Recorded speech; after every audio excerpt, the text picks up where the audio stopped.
Well, thank you for joining us for our first online annual meeting of the Real Estate Roundtable. Congressman Schneider, Brad Schneider of Illinois, thrilled to have you with us. Hopefully you, your family, your constituents are faring as well as possible under these really difficult conditions.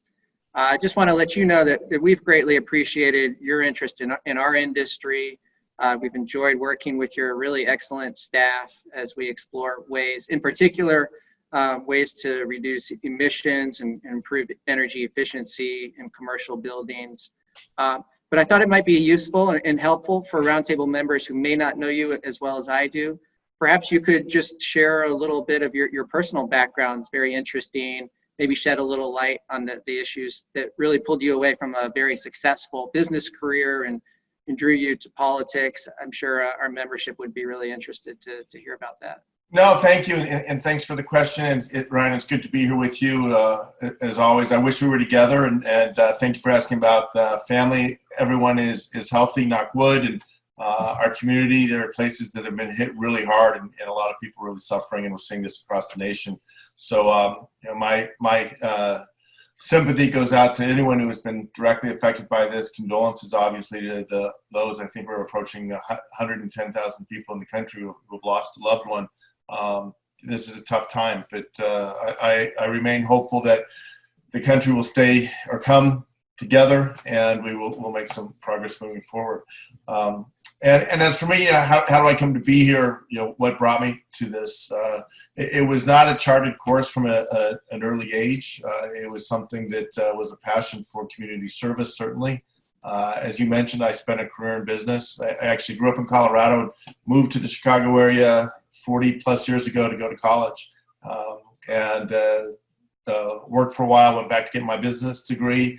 And in business school, I met my wife, who is from the area, from the district. And she said, it's a package deal. Chicago comes with me. And so we made our home here, and we've had a good life here. As you mentioned, after getting my MBA, I spent a career in business, mostly consulting, but also owning and managing businesses. My focus was really trying to create growth opportunities and fix a lot of problems. What I loved about consulting is getting my head around a problem and trying to understand it, what drives it, how we might create solutions to it. And in a real sense, that led me to this current career in trying to craft solutions to some of the challenges we face as a country. But what more than anything pushed me to jump from one career to the next was in 2011.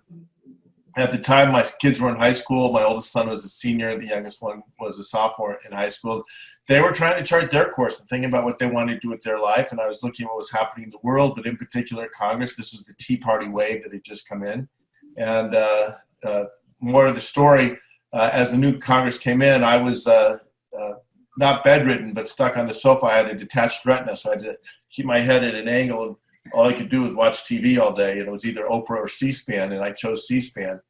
And watching the Congress not stepping forward to deal with the problems we, and more in particular my kids' generation, this next generation, were facing, I felt we were at a place in my career that I could do something different and have an impact, and the skill set I brought of really bringing people together and trying to craft solutions. I mentioned consulting. You go in as a consultant, you're going into a troubled situation, and you have the dynamics of manufacturing, not happy with what marketing's doing. Marketing's feeling sales teams not doing enough. So you try to get everyone around the table, literally sometimes locking the door and saying, we're not leaving until we come up with a solution.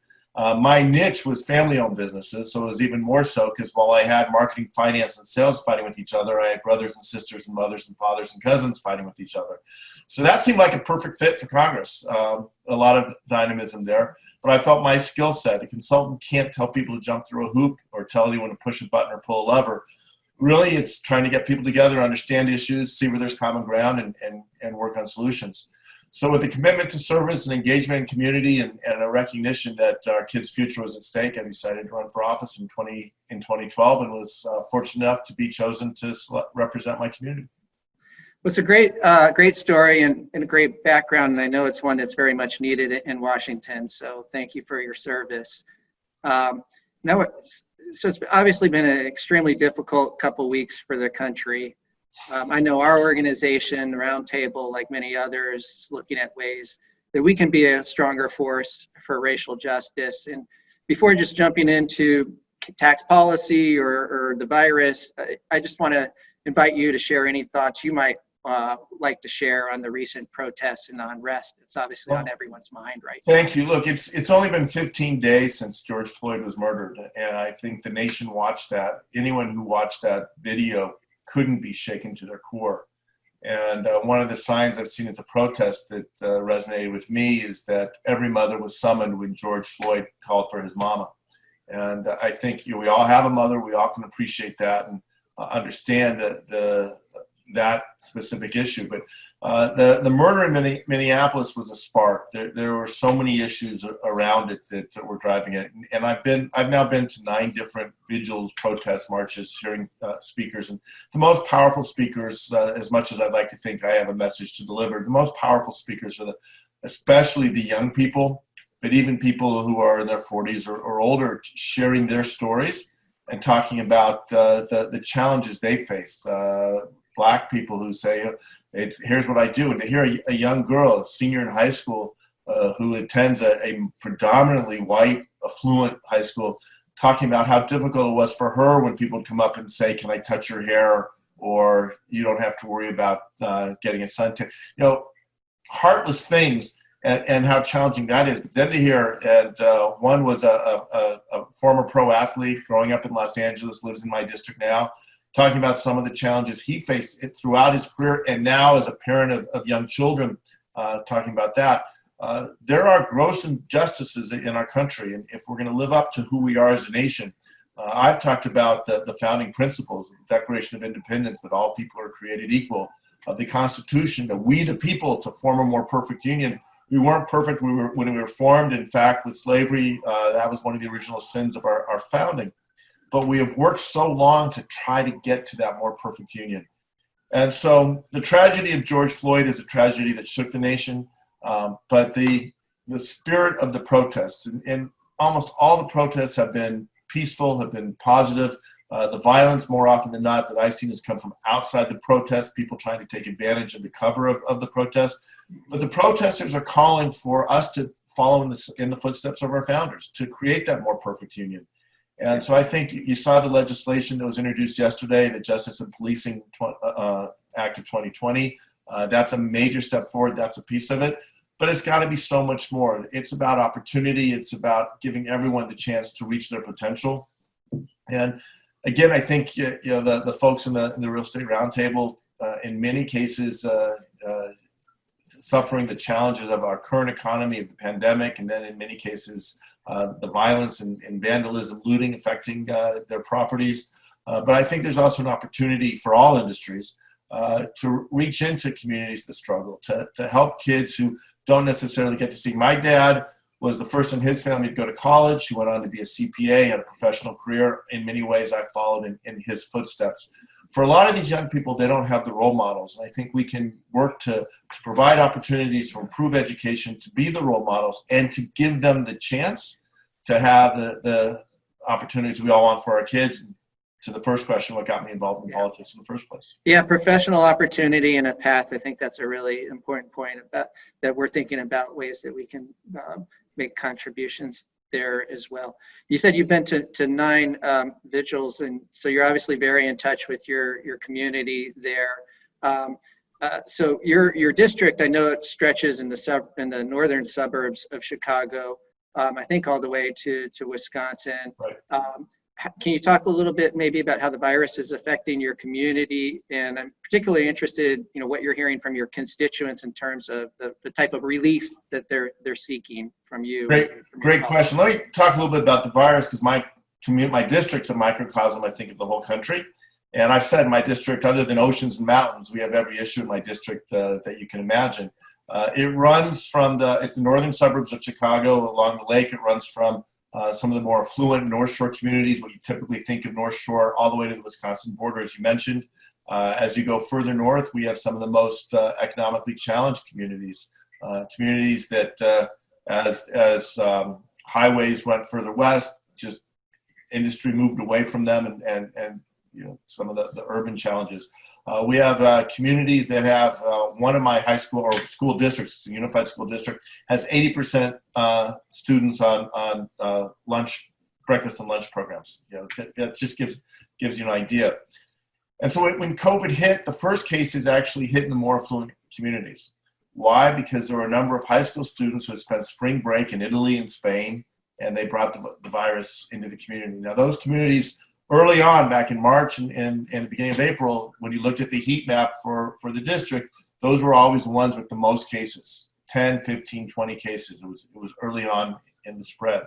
Our governor put Illinois on a stay-at-home order back on March 21st.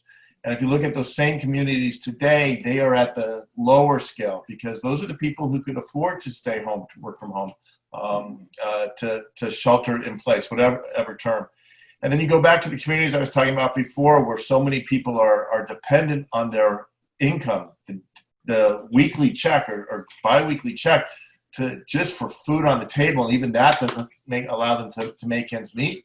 They had no choice. They had to go to work. So in the largest town in my district, Waukegan, which has about 90,000 residents, economically challenged community in many ways, we've had more than 2,500 cases in those communities. And in the same way around the country, we've seen that the greatest impact on loss of jobs, on infection rate, and then ultimately on the mortality rate related to the infection have been in communities of color. That's true in my district as well. So that's the microcosm. What's the positive? What I've seen in my community are good people from all of our towns and villages coming together, making financial contributions, and when they're able to, going out and packing lunches so that kids could go to the schools and get lunches, going to food pantries, the lines have been long. So the community has really risen as best as it can. But that can't happen without the federal support. So the first bill is the preparedness bill we passed in early March, the Family First Act, which provide testing in mid-March. The CARES Act, obviously big bill, has had a huge impact on our communities, keeping people at least close to treading water, but it's been very difficult, and these people need help. The last thing I'll say is that the municipalities desperately need help. They were left out of the CARES Act. The need in the HEROES Act providing resources to the states and local communities so they can provide the salaries for the first responders, for their school teachers, the firefighters, the people who are handling water management, bringing clean water to our homes and making sure sewer water is properly treated. All of that is stuff done by our municipal government that we sometimes don't see, but if it stopped, we would certainly understand the need. Well, Congressman, you serve on the House Ways and Means Committee, and I have a couple of questions on the substance of Sure. the committee and your work there, but I'd just be curious, I'd be very interested in how this virus is just affecting the practicalities of your job in Congress and the committee, and how's it functioning? Are you doing online hearings, or do you all get together and have big Zoom meetings with the committee members? How's it affecting your ability to kind of collaborate and draft legislation? Is it hard, as a committee to operate under these conditions? Absolutely. It's been really difficult. And let me put that in context. I know other people have it far worse. I'm personally very lucky. My kids are grown. They're now 27 and 25 and not even out of the house or out of town and working. So I don't have the distractions, but for a lot of people, it's been very difficult. And then the technology, everyone can relate. Is it a Zoom meeting? Is it a WebEx meeting? Teams, there's so many different platforms. And just trying to make sure we maintain some level of productivity. For Congress, it was especially difficult because the rules in place made it virtually impossible to conduct our business fully remotely. We couldn't have hearings, certainly couldn't vote on the floor. We left March 14th when I came home after voting for the Families First Act. We went back for a day to vote for the CARES Act, another day to vote for the supplemental to the CARES Act. But it was very difficult. We had phone calls and Zoom meetings. But fortunately, in the supplemental to the CARES Act, we voted, or I guess it was even later than that, we voted to allow formal hearings to take place, to use today's technologies with these platforms like we're doing now to have hearings, to have briefings, to be able to do our work, and even if necessary, proxy voting. And so we started to roll out legislation, get back into the scheme of things. The days have been long. I mean, I thought coming back that, not having to commute, I've cut my commute to zero. I go from my upstairs bedroom to my office here. Yeah. The time between meetings is zero. You just hit a button and you go from one Zoom meeting to the next. Right. The problem is you go from one Zoom meeting to the next, there's literally no time to breathe. So my first call this morning was at 8, and we'll go usually till 7, 8 o'clock at night without breaks. So if I've found all this time of no commute, I've lost it all in other things. But we're starting to get productive and starting to get things done. And I think you'll see a lot of legislation brought to the fore. And we'll be back at the end of this month and in July voting on that and hopefully addressing the challenges the country is facing. Well, with those comments in mind, we're going to be very respectful of your time here, because I do know that you have a tremendous amount going on. Could I ask you, so I direct the tax policy activities at the Real Estate Roundtable. Tax is a big issue for real estate owners, lenders, investors, the entire industry. Maybe talk, if you could, just what role you think tax policy itself really can and should be helping in terms of the economy recover from this virus. Does tax have a big role in that, or is it, what's your sense of what Sure. tax playing a role? Yeah, no, and it obviously is important. So thanks for the question. The first thing, and this is something that I didn't fully appreciate until it happened. The tax code, the tax system, if you think of it as a pipeline of monies coming from citizens to fund our government, in this crisis, we reversed the pipeline, almost like reversing the Chicago River. So much of the support that has gotten to the communities has been in the form of refundable tax credits. And that was an eye-opening and then fascinating process to watch and understand, because I hadn't thought of it in that way before. But we've used that, whether it is the payroll tax credit for paid sick leave, which was part of the Families First Act, or the employee retention tax credit and other ways to try to get that. And the employee retention tax credit that was included in the HEROES Act is estimated to be able to help, if we can pass into law, would get relief to more than 60 million people. So the ability to move fast, get relief out fast in a way is really important. But ways and means, the committee is to figure out the ways and means to fund the things the government has to do. There's two aspects to that. Our ongoing annual operations, folks in business, you've got the operating budget, investment in infrastructure, the capital budget, and now how do we fund this crisis?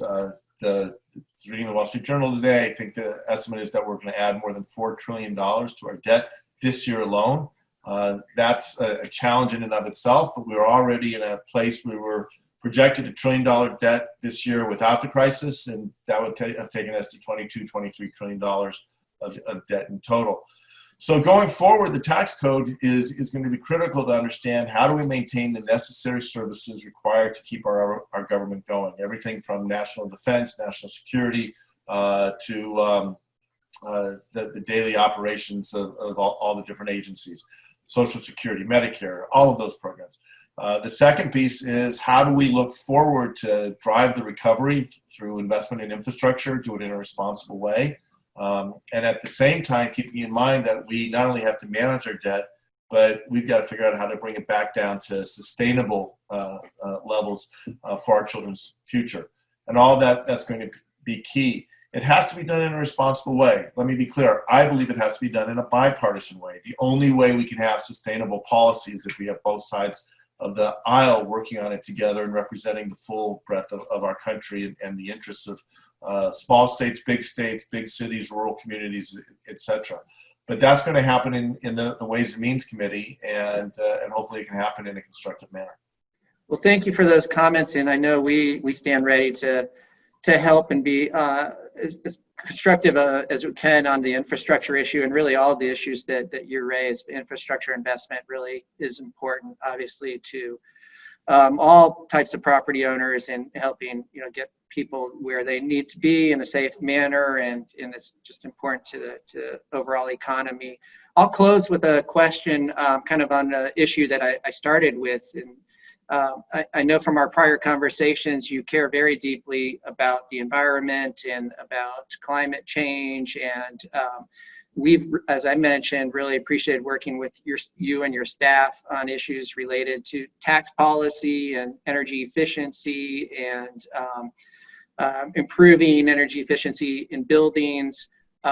Maybe you could just talk for a moment about what's motivated your interest in this area of climate and energy and the environment, and also ask, do you see any opportunity to get much done in this area in light of everything that's going on with the virus and all the other needs facing our country? Are you optimistic that we may make progress on something like energy improvements and greenhouse gas emissions and efficiency, and particularly in our industry, which really accounts for an enormous percentage of the overall emissions throughout the country? And I think that's the key thing. First, start with the principle is we face as a planet a number of existential threats.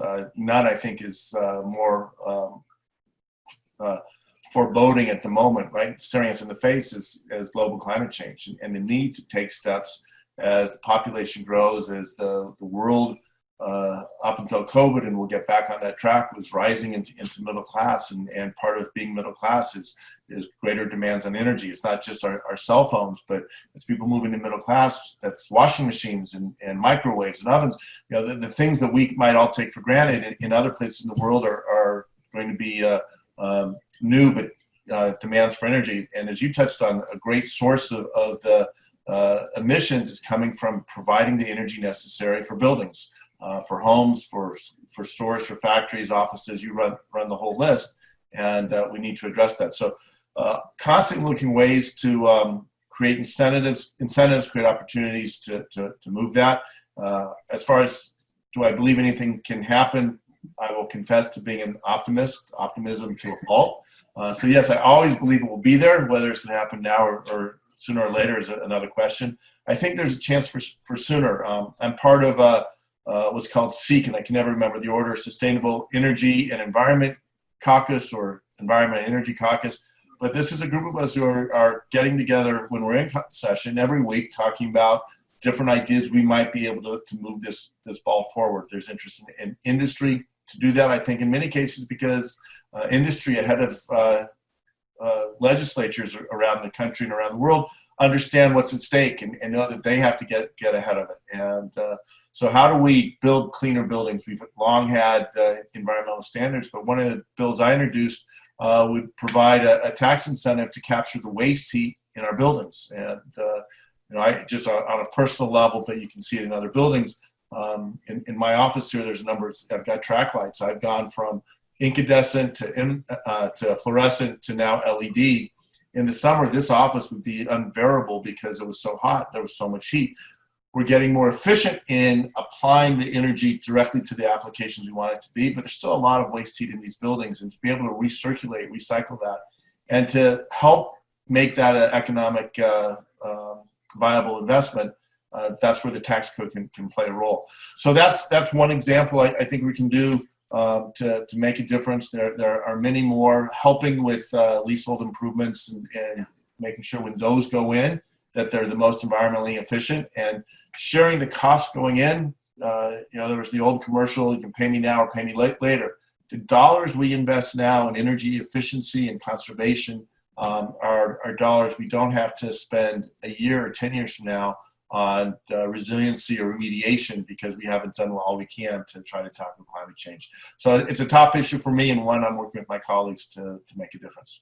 That's great. And I just know, and you mentioned this earlier, I know you're also very focused on working with your colleagues on the other side of the aisle on this too. And that's really important, obviously, to get buy-in from both sides, because that's how you're going to get it into practice, into law, and get it done. And so really appreciate your efforts and your credibility working with members on the other side of the aisle on these issues is really, really important.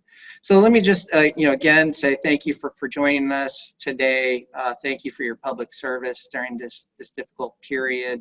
It's good to see you virtually. Hope to see you in person before too long. Hope things Your lips to God's are back ears. to normal. I hope we can all be together soon and sharing stories of the COVID experience. And I can get a haircut and Yeah. shave. Great. Well, thank you, Congressman, and have a great week. And thanks for your time. Thank you. This is wonderful. Look forward to seeing you soon. Good.